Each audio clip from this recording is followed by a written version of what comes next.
Всем привет, друзья! Как правильно организовать кухню в маленькой квартире? На чем можно экономить, а на чем я бы экономить не советовал?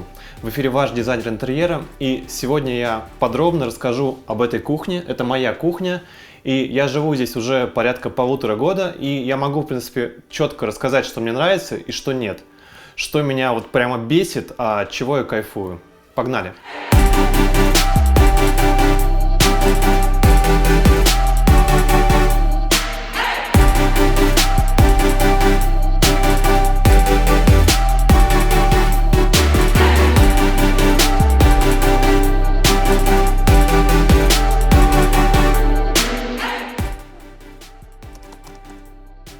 Давайте начнем с функционала. Это маленькая студия, 25 квадратных метров. То есть у многих столько метров занимает комната, даже больше бывает. Вот это такая малютка. И вот в этом углу здесь находится кухня. Я присоединил балкон, у нас появилось общее пространство, она хоть как-то увеличилась, но там появилось рабочее место, а здесь такой маленький балкончик. Это обеденная зона. Все говорят, что это очень мало места, как же здесь встречать гостей. Я не встречаю здесь гостей, и для полноценного завтрака, ужина, обеда, для двоих человек, для одного тем более, здесь более чем хватает места. Следующее. Готовка. По готовке все очень удобно. Изначально по планировке от застройщика здесь был холодильник, но я не хотел, лежа на кровати, смотреть на холодильник постоянно. Да, это какая-то сумасшедшая вещь, поэтому я спрятал его вот за эту стену. Рядом с ним разместилась плита, потому что изначально здесь должна была быть большая рабочая поверхность с большой плитой. Но я подумал, зачем мне большая плита, я не так много готовлю. И я сделал плиту домино на 2 конфорки. Сразу скажу, это удобно, но если вы там фанат готовки, то, например, 2 большие сковородки здесь никак не влезают. То есть здесь влезает 1 сковородка и, может быть, маленький какой-то ковшик, кастрюлька. 2 полноценные не влезают, и это, конечно же, большой минус. Здесь же рядом находится духовой шкаф, то есть, в принципе, удобно. Продукты, готовка и рядом мойка. По поводу мойки я мечтал, чтобы у меня была посудомоечная машина. И я все спроектировал так, что здесь вот по центру влезла посудомойка на 45.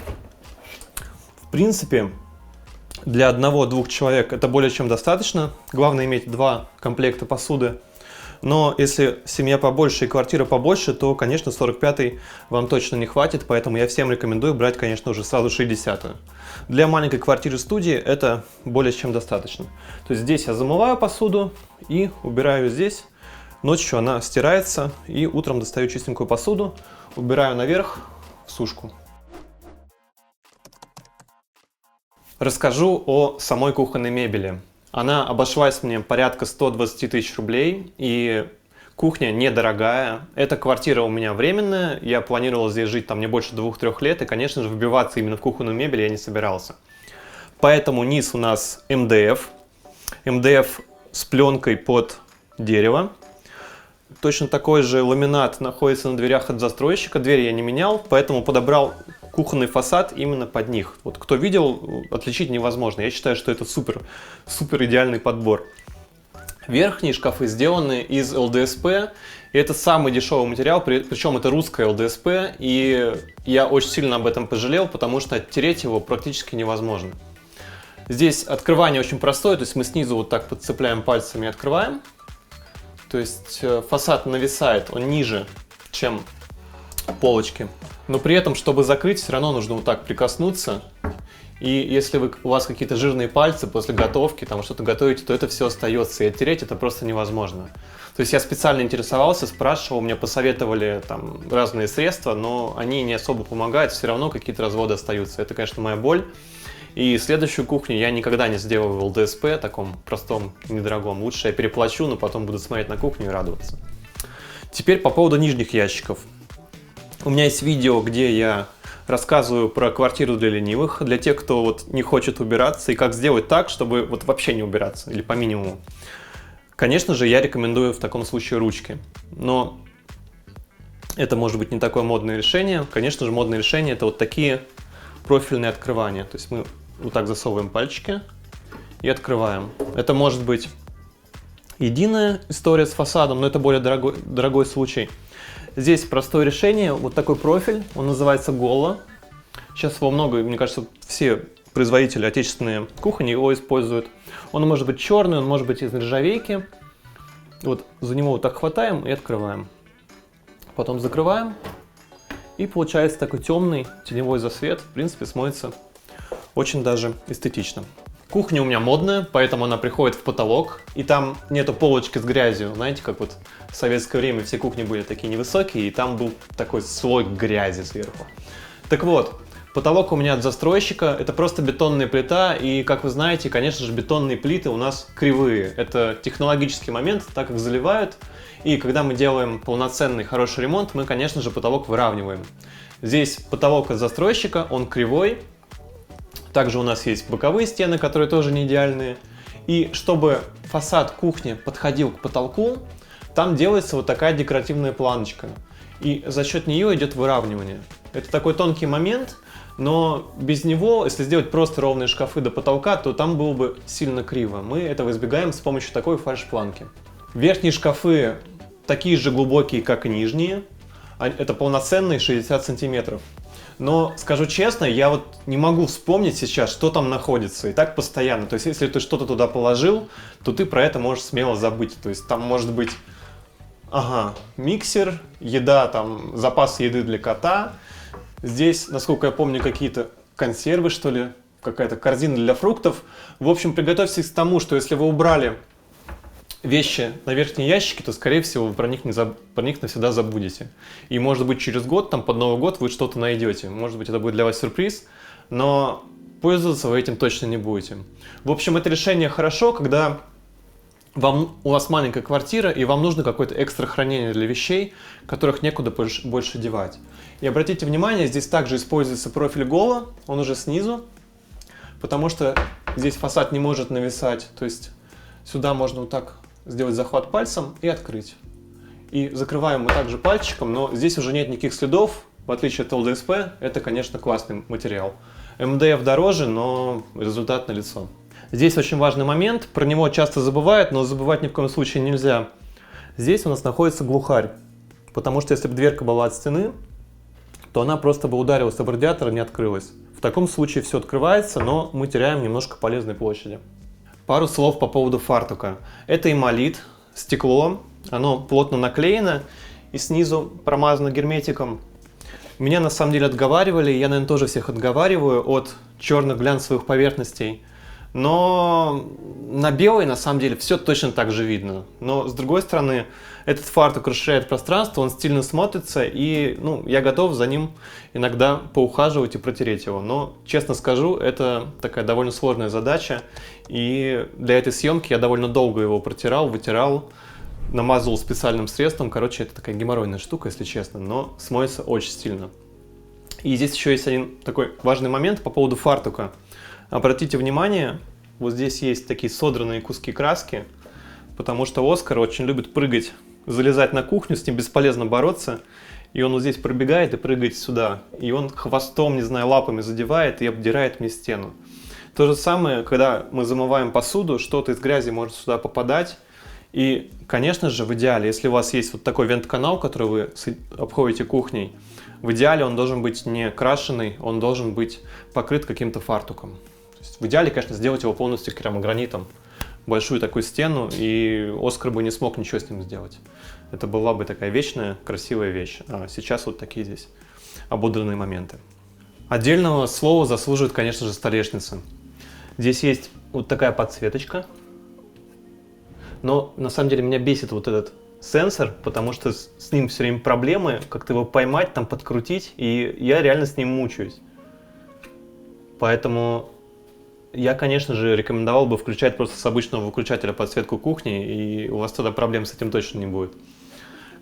И, кстати, трансформатор от этой подсветки находится вот здесь, в верхнем ящике.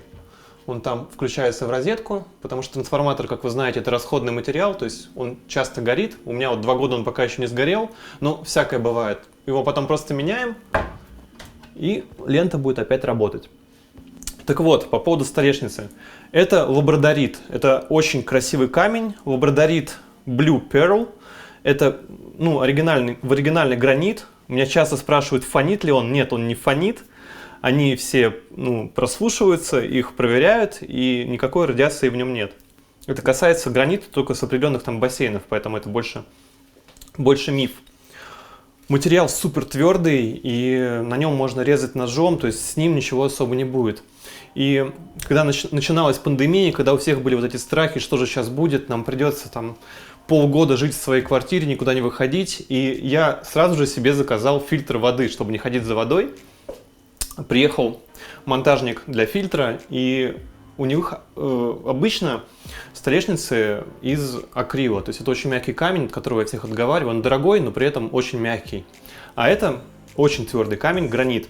Так вот, установщик фильтра сверлил отверстие для крана, он просто запарился, у него 2 сверла сгорело, дым стоял, он потратил, не знаю, минут 30, наверное, сверлил, потом довольный все-таки просверлил, там пришлось ему денег еще на пару сверл заплатить. Поэтому это ярко показывает, насколько это твердый камень. По поводу фильтра, кстати. Здесь у нас находится обычный смеситель. Рядом с ним стоит фильтр, потому что вы знаете, есть смесители, на которых есть и обычная вода, и фильтрованная. Но так как я фильтр ставил уже позже, у меня вот такая история. 2 крана. И внизу, вот здесь находится уже сам фильтр, ну и мусорное ведро. И я, конечно же, всех, здесь не очень это красиво выглядит, но обязательно рекомендую всем. Меня, на самом деле, мебельщику говорили эту штуку поставить. Это поддон, он из такой тонкой фольги, но вот вся грязь попадает на него, и так бы у меня просто убилась бы мебель. А так это обычный поддон, знаете, как в машине резиновый коврик. То есть его потом можно протереть, вымыть, и будет опять все как новенькое. Лабрадорит, гранит – это очень твердый камень, но есть определенные нюансы. Например, изначально вот эта мойка была квадратная. Я купил крутую такую черную металлическую мойку, тоже испанскую теку, но каменщики сказали, что если мы сделаем в лабрадорите вот такое большое прямоугольное отверстие, то он может в тонких частях просто лопнуть. Он не выдержит нагрузки, и мне пришлось ту мойку продать и продать ее на Авито, потому что я выкинул коробку. Никогда не выкидывайте раньше времени коробки. И купить вот такую круглую маленькую моечку, она на самом деле не очень удобная, потому что сюда не все влезает. Например, противень я мою в ванной. Противень сюда не засунуть. Но при этом она удобная, потому что подклеена снизу, и вот так легко можно смахивать грязь. Это очень удобно, потому что бывают мойки, которые, знаете, сверху надеваются, и здесь такая вот кромочка, которая всегда в какой-то грязи, в волосах, в чем-то ужасном. Здесь мы этого избегаем. У меня есть список в телефоне для моей будущей квартиры. Туда я записываю все хотелки, все идеи, и вам, кстати, советую также делать, потому что потом это все забывается. Так вот, на первом месте у меня в этом списке измельчитель. Это просто вот моя мечта, я сплю и вижу, потому что в мойке постоянно скапливаются какие-то остатки еды, какая-то грязь там со сковородок, с посуды. Это все приходится вынимать, вытряхивать, а так бы я просто нажимал кнопку, это все измельчалось бы, утекало с водой. Еще очень важный момент, сейчас модная тема делать столешницу заподлицо с фасадом. Но я напоминаю, что это не немецкая кухня, не итальянская, не американская, это наша отечественная кухня. И, конечно же, она не идеальная, поэтому фасад, здесь есть миллиметровое отклонение, то есть вот дверь там не идеально прилегает, ну, есть такие косячки. Поэтому если бы мы столешницу сделали заподлицо, то она сразу бы выдала все эти вот искривления. Поэтому есть небольшой свес, и он прикрывает вот эти огрехи. Многие говорят, что если сделать заподлицо, будет вода течь по фасадам. Это вот честно все ерунда. Самое главное, это, конечно же, прикрыть немножко вот эти огрехи фасада. Пару слов по поводу приготовления еды. Варочная поверхность, как я уже сказал, домино на 2 комфорки. И важный момент – это индукционная варка. Сейчас это очень популярная вещь. И там главный момент, о котором нужно помнить, что для индукционной варочной поверхности нужна специальная посуда. То есть, если вы поставите обычную сковородку, она не будет нагреваться. Но если у вас специальная индукционная сковородка, либо переходничок, который позволяет ее нагревать, то еда, там, вода будет моментально нагреваться сразу же. У вас не будет там какое-то время приходить до нагрева. Нагрев идет сразу же. Но есть один очень важный момент, о котором многие забывают.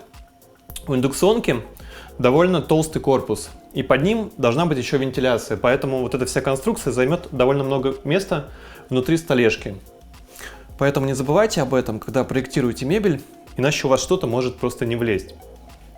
Внизу находится совершенно обычный, это китайский духовой шкаф, но он самый простой, но тем не менее он отлично работает.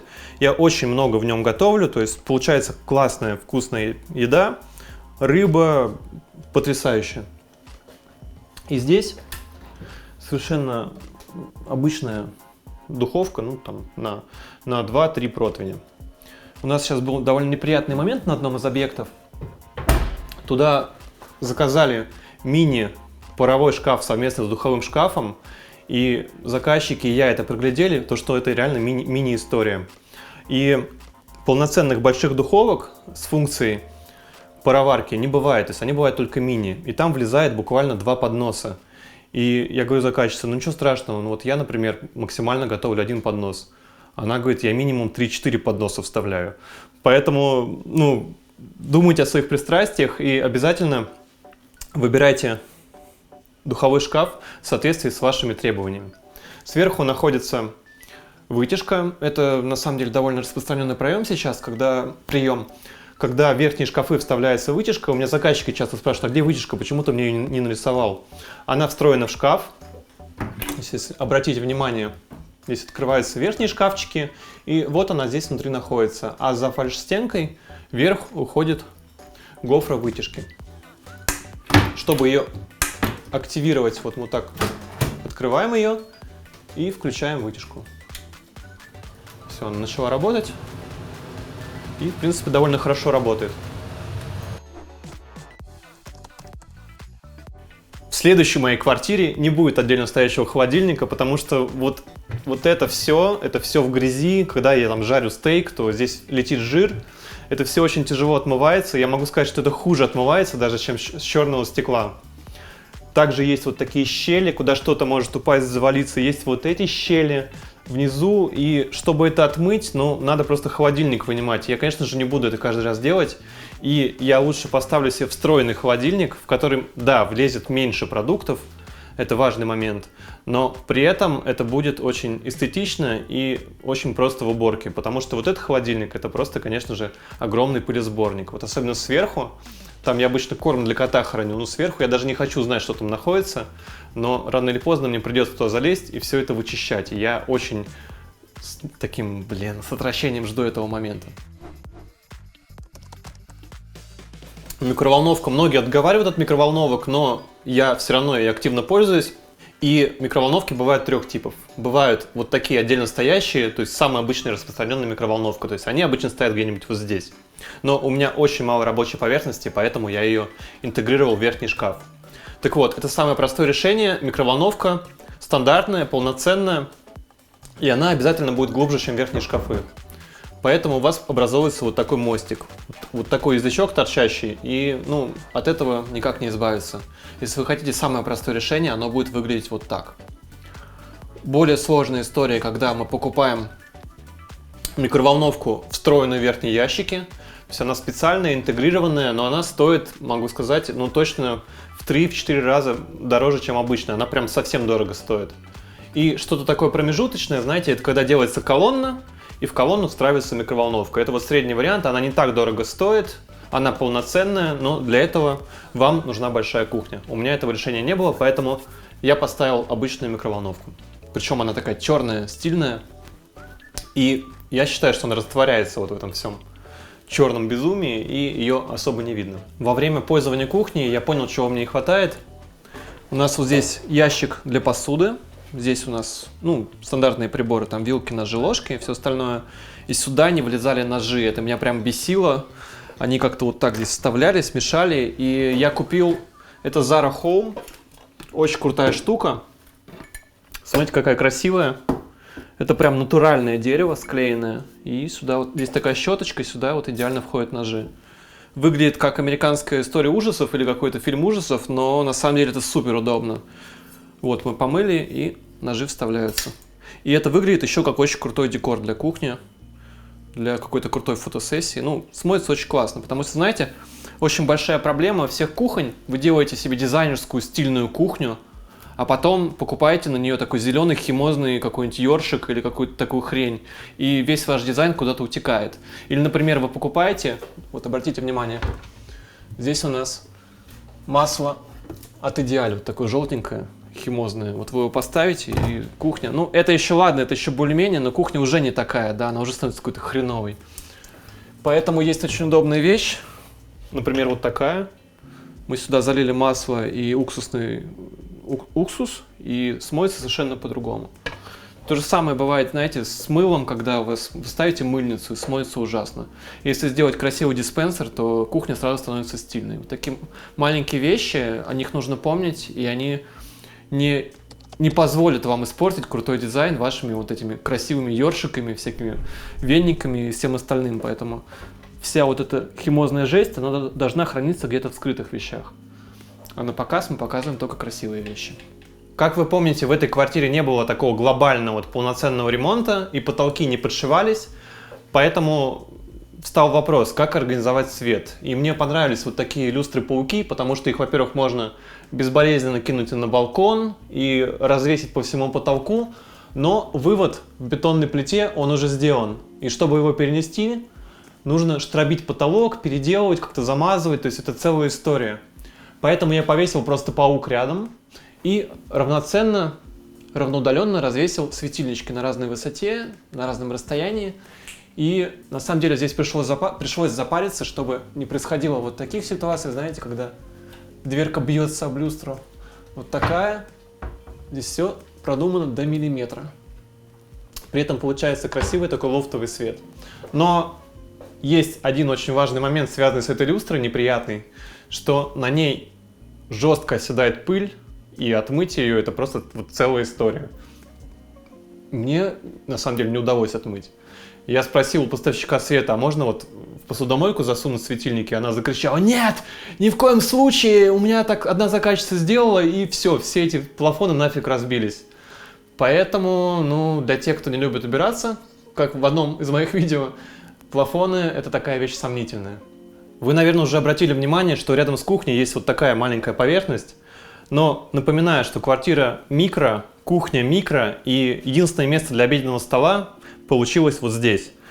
В принципе, это такая микроповерхность, она высотой 75, то есть это полноценный обеденный стол, к нему подходит обычный обеденный стул. У меня и кушать там, ужинать здесь получается, ну, очень хорошо. У меня вообще была мысль изначально снести вот эту газобетонную стену, продлить вот туда кухню, и получилась бы вообще полноценная кухня, такая крутая и большая. Но квартира малютка, и мне нужно было где-то иметь рабочее место для компьютера, и я отдал все-таки вот это пространство бывшего балкона под рабочий стол. А здесь образовалось вот такое вот место для приема пищи. Но для одного-двух человек его хватает, вот, поверьте мне, за глаза. Эта поверхность сделана из кварцевого агломерата белого цвета. Это не акрил, он не царапается, то есть на него можно ставить все что угодно. То есть с ним ничего не будет, его можно резать ножом. Это очень практичный материал, тем более он белый, то есть он очень легко убирается, стерильно выглядит. И для обеденного стола, поверьте мне, это супер решение. Я думаю, что я рассказал все про свою кухню. Может быть, у вас будут еще какие-то свои рекомендации, свои советы, как организовать мини-кухню в мини-квартире. На моем канале еще очень много интересных видео про интерьеры, про выставки. Подписывайтесь, чтобы не пропускать новые выпуски. До скорых встреч, пока-пока.